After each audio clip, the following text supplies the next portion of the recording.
In today's video, I'm going to teach you how to create a new project in Soundation, add your beats, and confirm autosave. First, open your browser and head to soundnation.com. On the homepage, log in with your usual credentials. If you manage more than one profile or workspace, you may be asked to choose which account you want to use. Pick the one that matches the project you're working on so everything stays organized in the right place.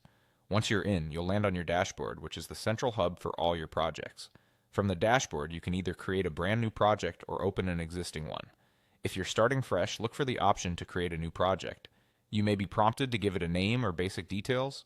That's simply to help you find it later. If you already have something in progress, just select that project to continue where you left off. Either way, you'll be taken into the main project workspace.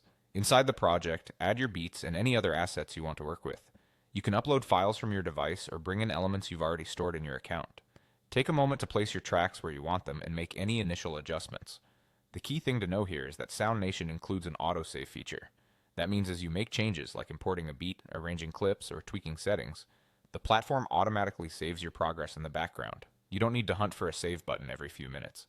To make sure your work is safely stored, look for a small indicator or message that confirms your changes have been saved. Give it a second or two after a big update so the autosave can finish. When you're ready to confirm, refresh your browser page. After it reloads, you should see your beats and edits exactly where you left them. Another way to verify is to return to your dashboard, locate the same project, and open it again. Everything you added should still be there, just as you arranged it. That's all you need to get started. Log in at soundnation.com, open or create a project, add your beats, and let autosave do its job. Verifying by refreshing or reopening from the dashboard gives you confidence that your progress is secure. Keep creating, and enjoy the peace of mind that your work is being saved as you go.